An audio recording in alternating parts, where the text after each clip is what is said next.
computer. Looks Okay. like we have some new person today. Gayatri Vijay Sardi. Hey, Sairam. Sairam. Sairam, Gayatri. Hey, Sairam. Sairam. Good. Sairam Gayatri. Sairam.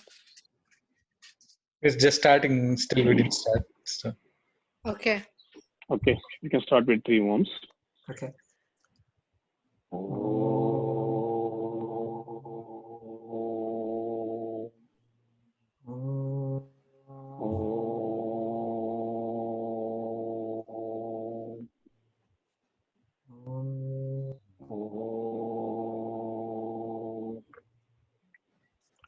So everyone, thanks for joining. So last week we started this new chapter, Bhagavata Vahini. It's one of the precious books for Swami's literatures. And Swami likes it, especially the Bhagavata Vahini and Prema Vahini, because it is the essence of all the speeches of Swami's discourses. So that's the reason we picked up this time Bhagavata Vahini. So last week we have a brief introduction about Bhagavata Vahini. So where we discussed about how it started, the Bhagavata, how it started, and Vyasa tried to, even though he wrote a lot of his scriptures and literatures, Upanishads, everything, but he was not happy. But when Narada came and told him, we didn't start dwelling on the pastimes of Lord Krishna, the God's sweet memories, sweet pastimes. So that's how the Bhagavatam started. And then when Parikshit Maharaj was trying to listen to the glories of the Lord Krishna, then Sukha Muni, Sage Sukha comes and try to talk about this Bhagavatam. That's how it started. And now, let me increase the font size here. Karthik, can you increase the font here? Yeah. Make it 100%. Yeah. Sure. Is everyone able to see the? Yeah. Okay. Is that better? So we'll go with one by one. Yeah, it's far better now. So I'll ask, so we can read what we'll do is we'll go with one by one, topic to topic, and then we can stop there and discuss about the topic and what we have learned from them. Sir. Sure. So we can just start from this first one, chapter 1, up to the three paragraphs, and then we can stop there. Sure, no problem. Chapter 1, the Bhagavata. The name Bhagavata can be applied to every account of the experiences of those who have contacted God and the godly, Bhagavan and Bhakta. God assumes many forms and enacts many activities. The name Bhagavata is given to the descriptions of the experiences of those who have realized Him in those forms and of those who have been blessed by His grace and chosen as His instruments. The great work known by that name is honored by all masters of the Vedas. It is a Peneka that cures physical, mental, and spiritual illnesses. The Bhagavata is saturated with the sweetness of nectar, and it shines with the splendor of God. The principle of descent, Avatara, of God on earth, the incarnation of the formless with form for the uplift of beings, this basic fact makes the Bhagavata authentic. By Bhagavata, we also mean those with attachment to God, those who seek the companionship of God. For such, the book Bhagavata is most precious. It is the breath of their life. Being in the midst of such Bhagavatas fosters one's own devotion. Unless you have a taste for God, Godward thoughts, you will not derive joy therefrom. To create the taste, the Bhagavata tells stories to the earnest inquirer that relate to incarnations. Then one develops the yearning to experience the thrill of God through all the levels of consciousness. He who has this intense yearning can be a true Bhagavata. Yes, Subbu. If you want, you can try to summarize what you can write, if you find any point. Yeah, sure. So basically, it says Bhagavata is um, describes experiences of the. I think I don't know. I'm not able to summarize, but let's see. So it's basically stories about all the incarnations, how it uh, helped the devotees to move to Godward thoughts. I mean, this will be attractive only for people who have a taste for Godward thoughts. I guess that's what it says. Um, so basically, to create the taste to tell stories that relate to all the incarnations. I think that's what I thought. I got the main thing. It's all about stories of that relate to different incarnations. Yeah, I think it's going to start with the importance of Bhagavatam and who is Bhagavata and nectar of connecting the godly with the God. There is a difference. The difference is trying to say that God and godly. God is the person, the final destination of everyone, and godly is the one who is in connecting with the God. Like the saintly people, Sadgurus and teachers, spiritual masters, they're all called them as godly people. And one thing is the reason he's mentioning about being in contact with the godly is Swami gives a beautiful analogy of being in contact with God is like keeping a full water pot in the water tank. No matter what, the water never gets empty on the pot because it is in the middle of the water. Same pot of water, if you keep outside in the dry sun, it gets evaporated. That means whenever you have some kind of good qualities in your heart, if you are a godly companionship, they won't get such evaporated. They stay intact. Suppose if you go and have association with the non-godly people, where your qualities get evaporated immediately and without your knowledge, you think that everything is fine. I can manage. I know what I'm doing. Everything, but actually, what's happening is slowly one by one the quality keep on evaporating. It is like Swami says, okay, if you have a pot of water, one small hole is enough to leak the whole water out of the pot. We think we have some good qualities and then one negative quality is fine, but one negative quality is enough to leak the whole good qualities out of the heart. So it's kind of, we have to be very good, very careful. Whatever we have earned so for spiritual strength, we have to be in touch, keep them intact. To keep that, we have to be compared always with like-minded people, godly people, so that we don't lose that what we have acquired so far. I think that's what he says. So the attachment to God, who can seek company with God, for such the Bhagavata is most precious, because Bhagavatam is nothing but talking about the God, his leelas, his pastimes, and everything that will increase our inquisity or our yearning for the God. That's called. I think that's the importance of the God Bhagavatam. So I think we can go forward, and then can I ask Gayatri to read the second chapter, Gayatri? Hey, Sairam, I will listen. I want to listen. I want to be the listener here. Okay. Yeah, I guess, but you can read it, right? you don't have to summarize. You can just read it. It's okay. Okay, that's fine. Yeah, Mishraji? Yeah. Mishra is muted now. Yeah, go ahead. So you want me to read the God incarnates to fulfill the yearning of devotee, that chapter? Yes. Yeah, from that. Okay. People believe that the incarnation of God happened for only two reasons: the punishment of the wicked and the protection of the righteous. But these represent only one aspect of the task: the granting of peace and joy of a sense of fulfillment to seekers who have striven long. This too is the task. The avatar or the incarnate is only the conceptualization of yearning of the seekers. It is a solidified sweetness of the devotion of godly aspirants. The formless assumes the form for the sake of these aspirants and seekers. they are the prime cause. The cow secretes milk for the sustenance of the calf.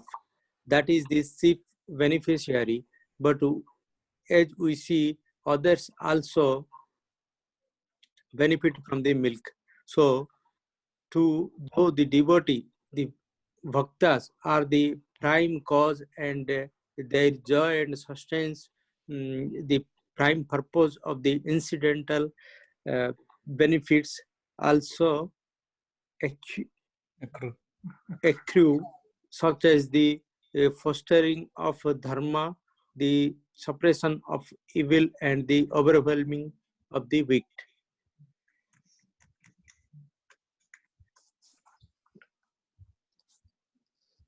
Do you want me to continue, or somebody else? Okay. I'll go ahead and do it. There is no compulsive rule that incarnations should occur only on earth and in human form. In any place and any form can be chosen by the fully free. Whichever place and form promote the purpose of fulfilling the earnings of the devotee, that place and form are chosen by the will of God. God is above and beyond the limits of time and space. He is beyond all characteristics and qualities, and no list such as can describe him fully. For him, all beings are equal. The difference between man, beast, bird, worm, insect, and even God is just a difference of the vessel, Upadhi. God is in the electric current that flows through the various contrivances and expresses itself in many different activities. There is no distinction in the current, it is the same. To speak of it as different is to reveal one's ignorance or ajnana. So too, the one single God activates every vessel and gives a rise to manifold sequences. Let me finish this paragraph here. The wise see only one uniform current. The ignorant feel that they are all distinct. God appreciates the consciousness of unity as the basic motive of acts. He does not appreciate the activity itself being one without variety. It's suited to the various needs. The fruits of the activity, karma, appeal only to those who identify themselves with the body and not to others, who know that they are not to others who know that they are the indestructible Atma. Again, you must know that there is no end to the incarnations in which God indulges. He has come down on countless occasions. Sometimes he comes in the part of his glory, sometimes in a fuller equipment of splendor, sometimes for a particular task, sometimes to transform an entire era of time, an entire continent of space. It is the story of the last of these that Bhagavata elaborates. The subject matter of Bhagavata is the drama enacted by the avatar and the devotees who are drawn towards him. Listening to it promotes the realization of God. Many sages have testified to its efficacy and extolled the Bhagavata, which has helped them preserve, which they have helped to preserve for posterity.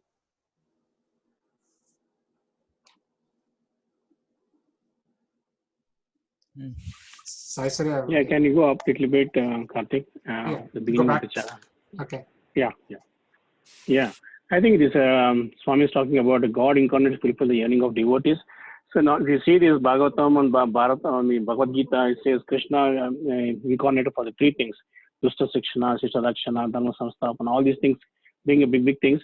But the ultimate, the basic, the reason for the why the God incarnates, that's what it says, avatar comes up onto this earth is nothing but to develop a yearning for his devotees, for really the real seekers, right? So Swami gives examples of the cow's milk. The cow gives the milk for calf, but many people get benefits out of it. So even though the reason for the milk given by the cow for the calf is for its calf, but accidentally, unfortunately, everybody getting benefited. Saying that the God comes on one prime reason is to develop the love for the Lord, and at the same time, simultaneously, the other people are getting benefited There is kind of a killing of the evil and protection of the good people. All these things happen as a byproduct.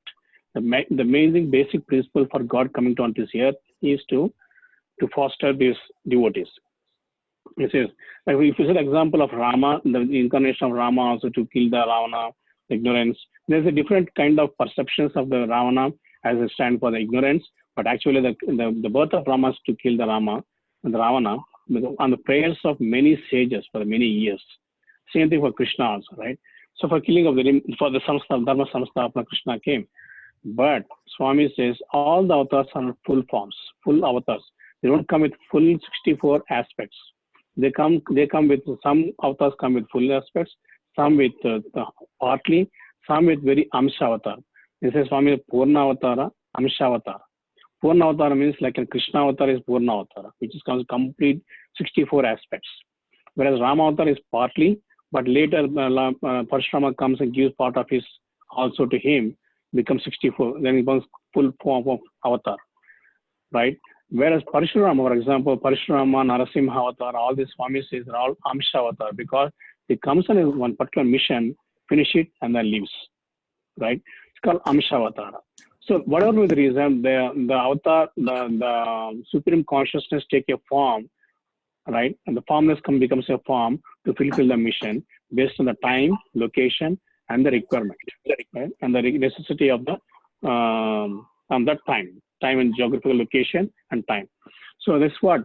But whatever the reason, the complete reason, the basic principle why the God comes in different forms is for to develop the sincere journey in the hearts of his devotees, right? So you use examples of calf and the cow and all these things. But one more thing is, it's very beautiful here. Swami says the difference between man, beast, bird, worm, insect, and even God is but a difference of vessel, upadhi, right? It's beautiful, right? I give an example. A small incident happened in Swami's darshan time in Varanda. When the devotees were sitting to the next devotee, foreign devotee, and then normally in Varanda nobody talks. They just keep quiet when Swami comes for darshan, everything, because Swami doesn't like everyone talking on the Varanda. This devotee, student devotee, was asked by the next devotee, a foreigner, do you know how Swami knows anything, anywhere, something happens, Swami comes to know about it? You know how? It was a wonderful question, because we know that he's omniscient, omnipresent, omnipotent. But he said there is a reason, there is a way why Swami can understand. Anything happens anywhere in the world, he comes to know about it. You know how? And he didn't say anything about it, but he said, you know, if anything small thing crawls on your body, you'll come to know about it, right? It comes, something happens on your small, on the leg, on the hand, or on the back, you come to know about it. How do you know about it? Because your awareness is going throughout your body. Anything happens in your body, you come to know about it. But Swami's consciousness throughout the universe. Like your body conscious, his conscious body is all over the universe. So anything happens, his awareness will come to know about it. Right? It's a beautiful spiritual, very profound lesson. When they were talking like this, a Swami came near to them and said, very good lesson. And you didn't even hear what they said, but you know about it, right? So that's how the God's consciousness only depends on your conscious level. It depends your maturity. As long as you visit your body level, your body conscious. So we cannot say that the insect is small, the animal is small, and this is small. It all depends on conscious level, the growth of conscious level, right? There is another way. If you go further, to talk about Karthik, can you go for next page? Yeah, sure. Yeah, one of the pages it talks about the man's birth starts from a mineral to tree to animal to human to divine. So we have taken a lot of years, many millions of years to the conscious growth to come to human level. It is at the human level where we have the conscious, where we can use our intelligence to think that I'm not this body. Then we can put our efforts to go to conscious, divine conscious. So mineral has no lowest level of consciousness because it has no pain, it has no awareness, it has no feelings. When you go to the tree level, it has living, it has life, but it has no pain, it cannot respond, right? It cannot react. but it has conscious, the second level of consciousness. When it goes to animals, they feel the pain, they feel they can react, respond, everything can happen. But apart from that, some people say why the Subhash Chandra was made out of experiments on plants, they will react to your pain, they have tears coming out. But Swami said, no, it's not correct. When you plug the leaves, the water comes because of the sapling, not because it is crying or laughing or something. The conscious level at the plants, they don't have feeling of pain. So it is okay to eat the products of the plants. But eating the animals because they feel the pain, which is not correct. So the consciousness is different from minerals to trees to animals, animals to humans. So this is where the avatar descends onto the earth to tell us this is your conscious level. This is the next one step below the God. It is up to you to take the next step, right? So that's what I want to share here. When it says Swami is about conscious level and everything. So, but I leave it to everyone to please share if you have anything to share else.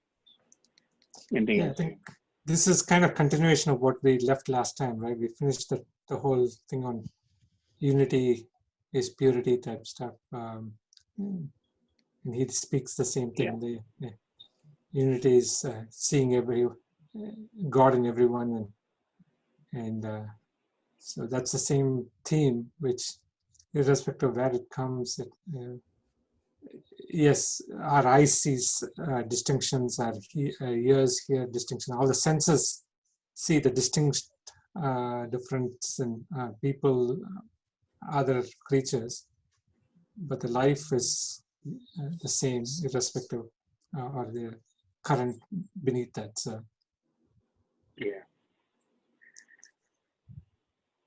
I think the Swami says that bulbs are many, current is one. As long as you see the bulb. But the question is why the bulbs are not having the same glow because of the current, the same current is flowing because the voltage is different. So the more we transparent to display our conscious, divine conscious, the more we grow, right? So the same current is flowing throughout all the bodies, all the beings, but they don't exhibit the same divinity because of the voltage difference, because of our what do you call that? The cleanness of the heart. The more the heart is clean, the more we glow, right? So I think that's what Swami said. Yeah. Okay. Any more? Otherwise, we can continue. One thing is we were talking all the avatars are Vishnu's avatars, right? I mean, it was they always say it's Vishnu who took different avatars, but I mean, I don't know. Just a thought came into my mind. Shiva is there is nothing. I mean, I don't know if there are any avatars for Shiva, but it's all Rama, Krishna, or all these are avatars of Vishnu. I don't know what is the reason for that, but just a thought. what the main this thing is, people get sucked into the avatar things, right? But the main and in fact, some of these things which even the Bhagavatam here, it starts off this thing is his incarnations are actually much more than what we know of, right? These are the ones which are highlighted in because these are like the Purna avatars or something which propagates this thing. But it's, in fact, if you read the Vedas and read this thing is multitudes. It's just that we can only recognize some of them because we have this thing, and the ones we recognize are Dasharavatar, and we have other things. But in general, if you looked at the Vishwarupam, the stuff which was there, that is basically limitless. I mean, his projections are through us, through everyone. And like I said, it's a current, right? Current is expressing itself. So how much of those things, the bulbs which are brightest are the ones which you are identifying right now as avatars. That's, I mean, at least that's my kind of explanation in my head. Why we see only some of them and not hundreds and hundreds of avatars. So Yeah. Yeah, even if you see that even the avatar comes in the physical form, but how many people can recognize it? When you say the Prahalad avatar, Narasimha avatar, because of the intense prayers of Prahalad, the Lord Narasimha came in the human half lion, half human form. But how many of them recognize? There's a difference between father and son itself. Son treated him as a god, the father treated him as an enemy. Right? Based on our kind of perception that the God responds also. I think Yadbhavan Tadbhavati. You are right, Karthik. I think it depends on our level of conscious. We can grasp that divinity or not, right? So when the God comes. Coming to that, I think that your question, Subbu. Only Lord Narayana is taking the forms, Dashawataras and everything, but not Lord Shiva.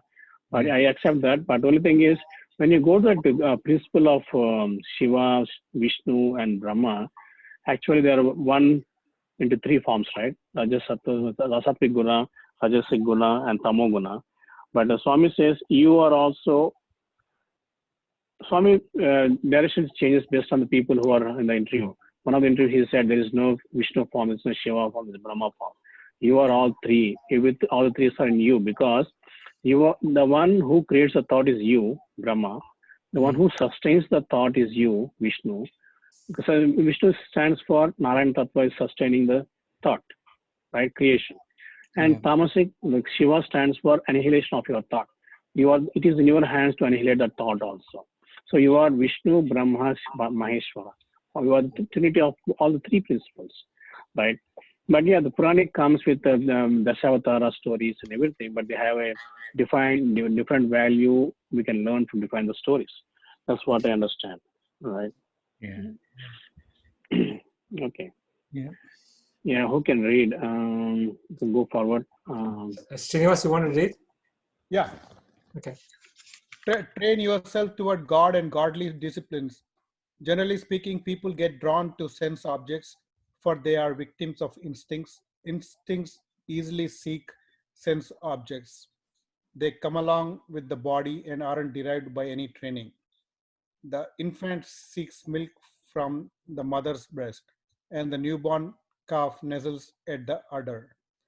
No training is needed for this. However, for the infant to walk and talk, some training is necessary. Because these actions are not automatic but are socially prompted by example and by imitation of others. Training is essential even for the proper pursuit of sense pleasure, for it is the wild, untrained search for such pleasure that promotes anger, hatred, envy, malice, and conceit. To train the senses along the salutary lines and to hold them under control, certain good disciplines like repetition of the name, japa, meditation, dhyana, fast upavasa, worship at dawn and dusk, etc. are essential. But however much their value is praised and their practice recommended, people don't develop a taste for them. This is because the desire for sensory pleasure has struck deep roots in the human heart. When one is asked to do spiritually salutary acts, one has no inner prompting at all. Still, one shouldn't give up in despair. Until the taste sprouts, the disciplines have to be strictly followed. This taste is the result of training. No one has it from the very beginning, but constant practice will create the zest. The infant doesn't know the taste of milk. By taking it daily, it develops an attachment for it, which is so deep then that when milk is to be given up and rice substituted, it starts to protest. But the mother doesn't despair. She persuades the child to take small quantities of cooked rice daily. And by this process, the child starts liking rice and gives up milk. Milk was once its natural food. By practice, rice becomes its natural food. So natural that if no rice is available for a single day, the child becomes miserable. So too, though sense pleasures are natural at first, by means of practice and training and listening to the commendation of the wise, slowly the greater and more lasting pleasure derivable from the glories of the Lord and their recapitulation is grasped. Thereafter, one can't exist without that atmosphere even for a minute. One feels that there is nothing as sweet as the experience of listening to the splendor of the Lord. The company of the worldly who chatter about the senses and the sense objects will no longer attract. The company that exults in praising the Lord will draw and hold. Exulting in praising the Lord is the real hallmark of the good. Spiritual seekers, sadhakas, and votaries of Lord should be judged by this and not by the external apparel or appearances. Mixing with people who revel in sensory talk and activities puts one out of court. Instead, spend your time in the company of the godly and be engaged in godly affairs. Avoid getting mixed with the company of the ungodly. Don't see their activities or listen to their accounts. Only those who avoid such can be called Bhagavatas or God's own.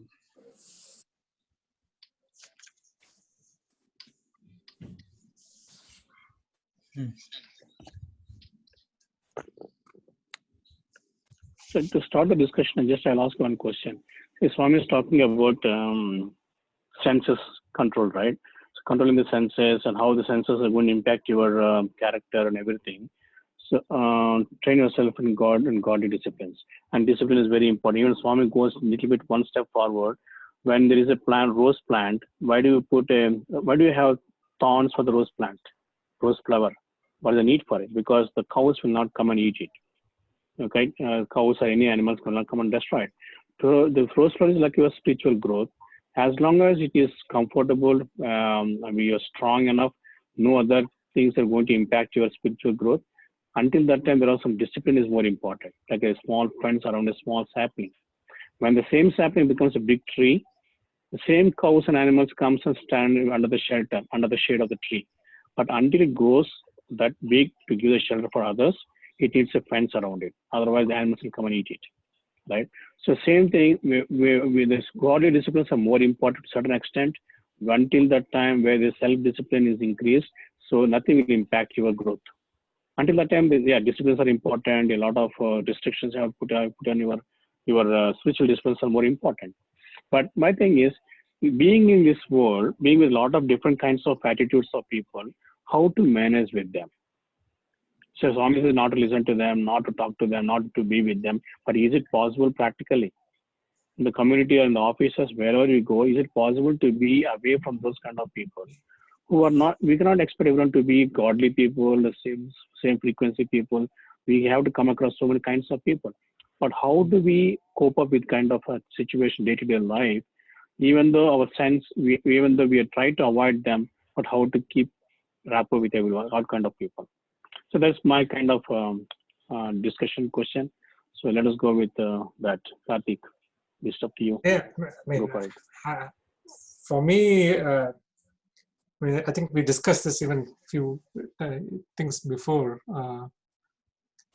It's not necessarily, I know there are times you won't be able to avoid. You can't avoid people. You'll have to interact with people who may not be in the same wavelength as yours. But as long as you stick to your principles, right, and it comes out. And I had given last time an example of about how I used to. When we had office lunches and stuff like that, everyone knew that I'm vegetarian. So after a while, it wasn't a second this thing. The secretary used to order a vegetarian meal for me for the case. Same thing in other cases. If they know that you don't engage in gossip or you don't engage in backbiting, they won't come into your room and talk to you, even though you may be in the same office and the same thing. It is just, you have to put out that vibe, okay, that you stick to your principles. And the first few times would be much more difficult. But after a while, people learn and adapt to you, and you'll see. I mean, I've heard people, especially in my office, suddenly say they'll come and try to tell me, hey, you know what? I tried to be vegetarian for a while, and it felt good. I didn't ask them to become a vegetarian. I didn't preach them to become a vegetarian, but they kind of felt something on their own, whether it's just by seeing me eat or whatever it is, that they felt that they should give it a try, right? So same thing. That's what I would say is, irrespective of which situation you are stuck in, you got to stick to your principles, okay? And if you can't extricate yourself from the situation, then be stubborn. There are some things you cannot give up, okay? That you will fight for, or you'll stand up for, and then let the chips fall where it may. At that point. But you got to be also sensible. You can't just go and fight with everyone because you want to get your principle. But it's just that you got to understand, and then in certain cases, being silent, silence communicates a lot better than your speech does. So that's my 2 cents. I agree with that 100%. Yeah, going to go for the other ones too. Subbu? Yeah, I was thinking, I mean, along the similar lines, I think be yourself. I think you don't need to please anyone. I mean, we keep hearing, like, especially in the school situations, we hear like some of the kids they need to fit in kind of thing, attitudes. Some people, they feel if they don't do this way, they don't be considered part of their group. So we don't need to do that thing, I guess. Be yourself and be authentic, I guess. Whatever you want to do, you just first to please somebody else. We don't need to do anything different. I just remembered a story, like, where one of the Buddhist monk, I guess, he was in a river kind of thing, and he saw a scorpion in the water floating, and he tried to take the scorpion, and he wanted to put it out on the shore, I guess, and it bit him on the hand. So he dropped in the water again. So he repeated this couple of times. So there was an onlooker, and he was asking, "Why are you doing that? It is every time it bites you. Why are you doing thing?" So he was saying, my nature is to save that, and the nature of the scorpion is to bite it. Yeah. Just a thought. I remember be this. yourself, no matter Be what, yourself. right? Yeah, Okay. yeah. So kind of putting our own kind set of principles around us and then stick to it no matter what. Yeah, that's one way. Yeah. Yeah. Any other? But thing is, I don't know. Like, maybe I mean, the whole discussion started because we are in the society where we kind of deal with the different kinds of people. How do we react? That's the question, right? Like, how do we act Yes. with different people? I don't know. Yes. Like, whatever you are, you attract the similar kind of people, I guess. Very rare. I mean, I don't know. Sometimes it's all part of the learning process, I guess. You might come across some rude people. That it might be I mean, I don't know. Some people are rude. Exactly. Yeah. When there was an incident when some students, a group of students, were going out for summertime. Swami told them, so as long as you are in Prashant Nilayam, it's fine, because you're coming in the morning, going to college, come back, Swami's darshan, go back to office, go back to your rooms, 9 o'clock, go and sleep. But once you step out of the Prashant Nilayam gate, the world is not same. It's going to be different for you. So Swami gives a beautiful analogy. What he says is, if you see a small plant and you plant it, you put manure for it, you put water for it, and you put sunlight also. The plant will grow using all these three. Right. The plant is not changing into mud. Plant is not changing into manure. Plant is not changing into sunlight. It is growing on its own form. But it is making use of all the three. Right. So it is not avoiding any of them.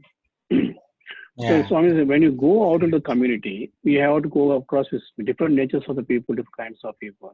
You have to be with them, no matter what. You like it or not. Because your colleague sitting next to you He's a person, kind of person who don't like you, but you have to live with him for the sake of your job.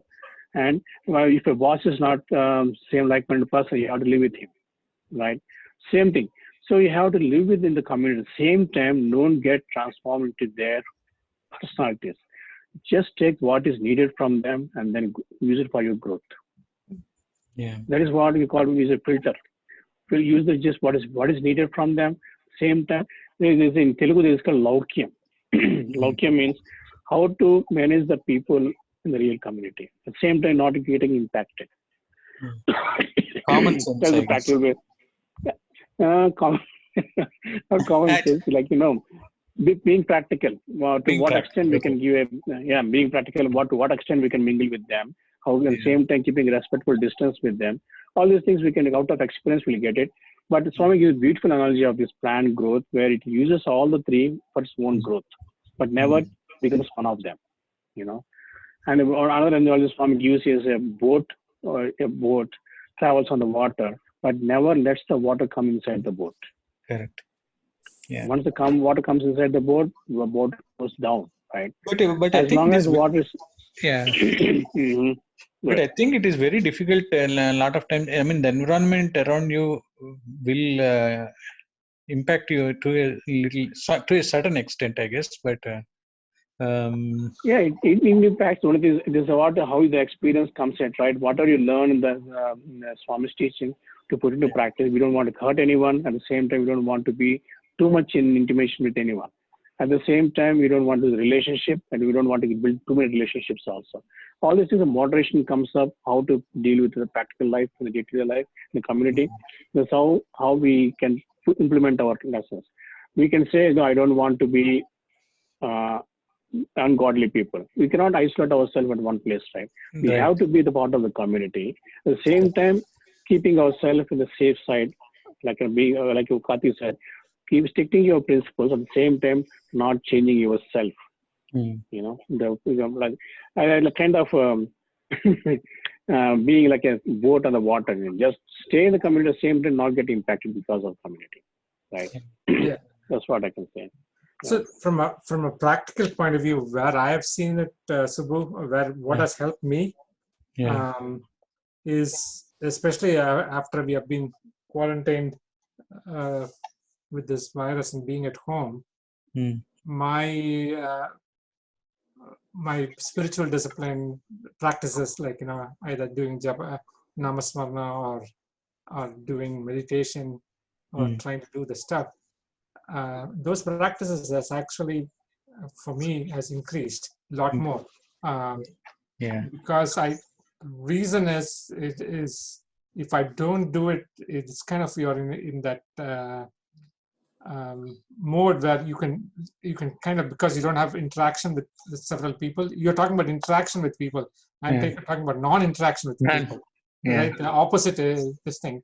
And in that vacuum, you can tend to just let things filter away, right?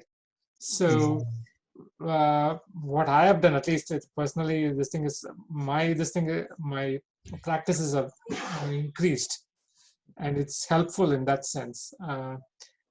And I look forward for this weekend interactions, because at the most I'm speaking with 4 people, out of which 2 people are already quarantined in their rooms. So there's not much interaction which is happening, and very limited when you're even doing office work, email and stuff.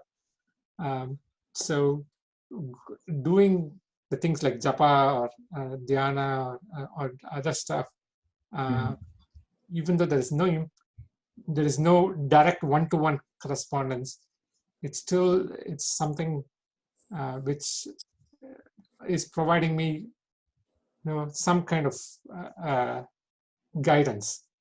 Am I still there? No, I'm just still repeating it. It's just that I'm making it a point now. And earlier used to happen is when I'm doing my meditation, people used to barge into my room. Now they kind of know this is my routine. So that's starting to get into that portion. Just like Sundays at between 3 and 5, we are in the center, right? Earlier, at some point, we would have felt the need, but nowadays, I mean, no one even thinks it's the second nature that we allocate this time, and we basically spend the time for that. I mean, irrespective of whether it's weather or time, we are kind of we make sure that this is the time we spend here. So Yeah. That's what I mean. From a practical point of view, those are things which I have seen it help me, at least the discipline. But it becomes much more difficult if you're responding to all sensory, like your social media, your emails, and then whatever at home because you're having cabin fever, stuck at home. You may end up succumbing to anger, hatred, all of the sensory stuff, right? Which are detrimental to you. So constantly, if you're thinking, then it makes sense. And I think I shared this with last couple of times also. I mean, things like, in the last, I would say 20 years, I probably read Satcharita probably 1 or 2 times, maybe 2 times at the most. But since this thing, I have done it twice already in the last month. Right. The repetition, just because it's there. Make it a practice to read at least a chapter before going to bed. Right. Yeah. Things like that helps. Yeah, I was also surprised. Like previously, it was weekly once. I was able to read Rudram. Right. But now I don't know. I mean, it is again. I think it is only Swami's grace, I guess.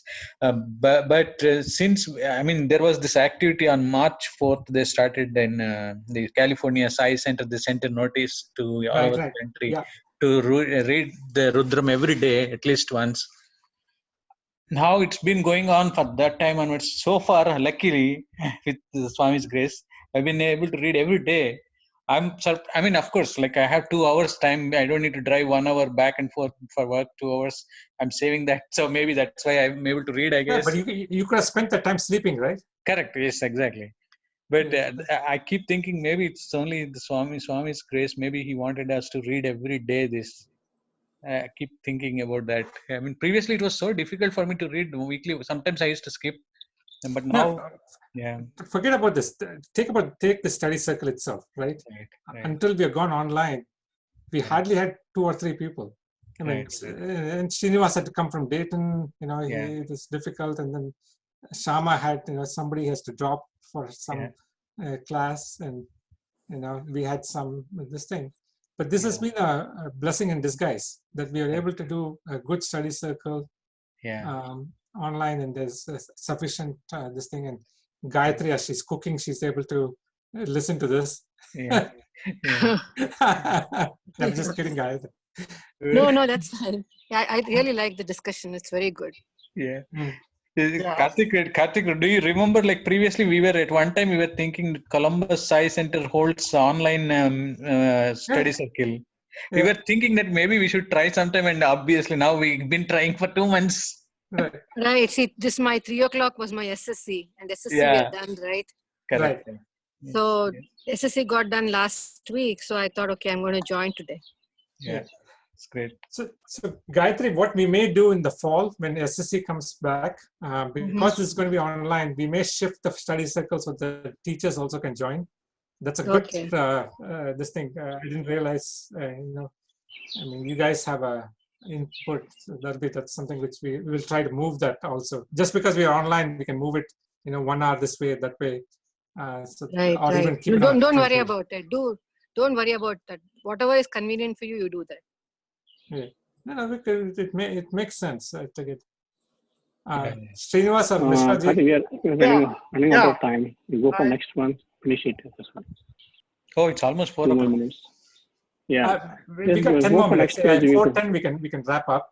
Srinivas had something to contribute. Yeah. So when I mingle with other people, I look at the positives I can learn from them, and I don't try to influence them of how my thinking is, but by my own actions, they learn from what is good for them to imbibe, and I do the same with other people. And only thing I feel is I may have less number of get-togethers because I don't drink, I don't eat meat. So most of the folks who are involved in that aspect when they have group meeting, so I feel I may miss out on some of those because they may not feel comfortable inviting, knowing that if one doesn't drink, they can't force and all that stuff. Right. Other than that, I think that's what I do. Yeah. Yeah. Okay. Mishra ji, you have anything Anything to else? Yeah. That Yeah. is what Srinivas said. I am also agree. I used to go with the friends every Friday. They go gossip and drinking and all that. I feel so stupid after that. That entire, I feel guilty and stupid that why I spend for 5 hours, even though it is not required. So, friend circle and discussion also matters to keep you in a good state of mind. Right. Yeah, it's I'm telling you, it's much easier. I mean, one of the things Swami basically, when he meant that we have to have weekly meet, is one of the requirements of the Sai Center is satsang, and is as important to your health because it brings together people like-mindedness so that you can foster your spiritual growth. It's you can do your spiritual growth on your own, but it's much more difficult. I'm telling you.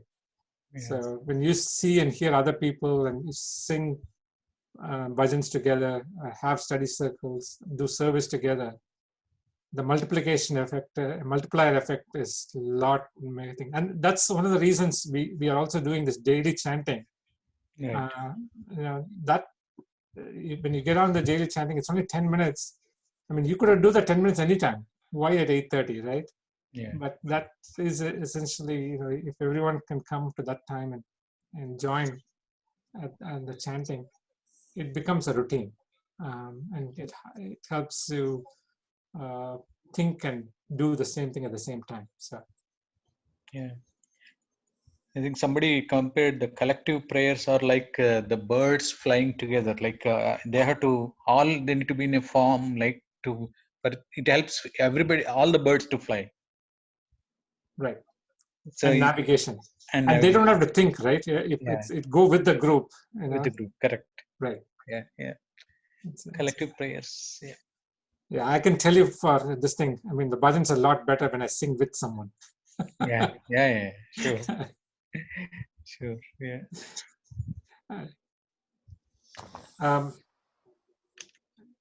We'll start this portion from next time. Sai Surya? Go for next one. I think there is one more, just one article. We can finish the chapter. Go for next page, Karthik. This one, this cleanse your heart. That's where we stopped? You want to read that one? Yeah. I think you have 8 minutes more. We can finish it. Okay. Yeah. So cleanse your heart through listening to expressions of glory of God. Reading and enjoying the stories of the glory of Krishna in some sacred spot, temple, prayer hall, shrine, or hermitage of a saint or sage, or in the company of the virtuous and the good, that is a source of great inspiration and joy. It takes people forget everything else, or one can approach pious men, serve them, and listen to their exposition of the glories of God. Taste for such wholesome literature, the result of accumulated merit and endeavor. This merit rewards one with such company. Listening will be enough in the beginning. Later, the stories will arouse interest in the nature and characteristics of God, and the aspirant will seek and find for themselves, path of realization. The listening to expositions by the wise is much better than reading oneself. Although one can be looking into the text while listening, it is preferable to listen in company rather than alone. It is excellent to listen with a number of earnest aspirants. If the person who expounds has had the thrill of genuine experience, then it is the supremest luck, for it yields best results. For their face will blossom into joy, and their eyes with shed tears of joy, and the very contemplation of the glory of the Lord. Those who listen to such a person will catch that inspiration and experience the joy themselves. In the midst of a group that weeps, the tears will spring out of the eyes of those who have come in. Just all smile in unison when an infant smiles. So too, the words of those who are saturated with the devotion of God will saturate the hearts of those who listen. It is impossible to measure the profit that one can derive while in company of the great. Through the process of listening, a dirt-laden heart will be transformed into a clean, illumined heart, shining with genuine light. To the foul orders of sense pursuits, keenness to listen to the glories of God is a valuable disinfectant. Besides being in itself so full of sweet fragrance. The listening will cleanse the heart through the prompting it gives for good work. Such a cleansed heart is the most appropriate altar or tabernacle. In that fragrant bower, the Lord will establish himself at that very moment. Another instant will also happen. The group of 6 voices that have infested the place will quit without so much as a farewell. When these voices quit, the wicked retinue of evil tendencies and the vulgar attitudes that live on them will break camp and disappear without leaving even their addresses. Then man will shine in his native splendor of truth and love, Satya and Prema. He will endeavor without, Without hindrance. Yeah. Sorry, I moved your screen. Yeah. Grace and live on them will disappear. Then man will shine in his native splendor of truth and love. He will endeavor without hindrance to realize himself. And finally, he will succeed in merging with the universal and eternal. He will liberate himself from the tangle of ignorance, Maya. His mind will fade away. The long hidden secret will be revealed to him and he will discover his divinity. And the reason why his Swami is talking about is the importance of listening and the satsang and the godly people companion. Listening to those people who have actual experience is more important because Swami brings a beautiful anecdote, a small Chinnakada. A group of people are walking in a small place and they want to cross a small stream of water. It's a new place for them. They don't know which place they want to cross because it may have some ditches, may have some kind of sliding stones, they may fall into the water. They don't know how depth the water is. They are waiting just to see where to place, whether to cross the water or not, what is the safe place, everything. So one a layman came, a man who limping, he came there and said, I can take you across the water. They said, even they cannot even walk properly. How can you take us across the water? And then a blind man came. The blind man said, I can take you. And the same thing they said, we cannot even see properly. How can you guide us the right path? And finally a man came and said, I live on the other side of the bank. I do cross every day here. I know I can take you. Just they crossed it without a second thought, without just following him. The reason I'm saying is when you listen to those people's experiences, those words comes out of conviction, faith, and out of their experience. Those words just go and reside in our heart. That is the beauty of the listening. You listen to those people who talk out of their experience, like when we're talking about Swami's speeches. When you listen to 1 hour talk, maybe 1 or 2 things will go and sit in your heart because they attract you words. Here's something when you open the radio side, all of a sudden there is a solution for your doubt. Right. It all happens. Many times it happens without there is no reason for it, right? It all happens when you open a story and when you open the literature of Swami's literature, there is an answer for it. Even there's a Satcharitra, there is 108 questions. When you open randomly, you will get an answer for your that day problem, whatever the problem you are facing. It all happens because where there is the first step you take, there is 1 second, 1,000 steps come other side. There is always a way. Yeah, I think that's what, but the reason why Swami is talking about the listening part of it here is going forward in this Bhagavata Vahini, we are going to talk a lot about Shukamuni talking to Parikshat and then all the group of people. But before that, a lot of chapters where he talks about how the Bhagavatam started, the end of Mahabharata, how the Pandavas left their bodies, and the Vidura's renunciation. A lot of things comes. But when we are reading this one, instead of taking it as a story, let us take, I think we can share our experiences with Swami's teachings and everything. That really, I think, a beautiful path we can take forward. I think That's what Karthik. I think we have 2 more minutes. Yeah. Otherwise, if we don't have anything else, we can wind up.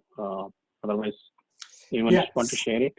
No, all I'm going to think is this is this particular link, and this is going to be for the next. It's a repetitive link, so the Zoom link we'll do from 3 to 4:10 every Sunday, unless there is a special program going forward. So we'll try to follow this one as we go forward. So, and is everyone has a copy of this Bhagavatam PDF? If not, I will send it out in the email. Is it in the You email? can share it. No, No, it wasn't in the email. We have a WhatsApp group for study circle. I can include you that. Vijay is on that, but Karthik, why don't you That's put as okay. an attachment? No. Attachment to the email itself, Vijay right? has it, then Yeah. I'm fine. Yeah. I can take it from Vijay, don't worry. Okay, so he should have that Bhagavatam, this thing in the WhatsApp. We sent it out. Okay. So, Yes, I'll take it from him. okay. I think it's a good idea to put Send it this as in the email, maybe. That way everybody. An attachment, yeah. Attachment. Okay, I will send it out to the center then. Yeah. As this thing. Okay. Yeah. We can wind up, Mr. Karthik. Okay. 113 Shanti. Yeah, It was very nice. Thank you. you're welcome. Sairam.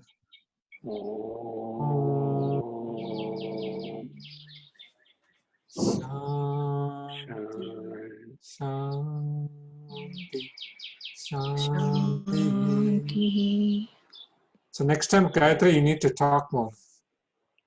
No, I'm like to listen. Just kidding. So, no, Okay, it's, Sairam. you know,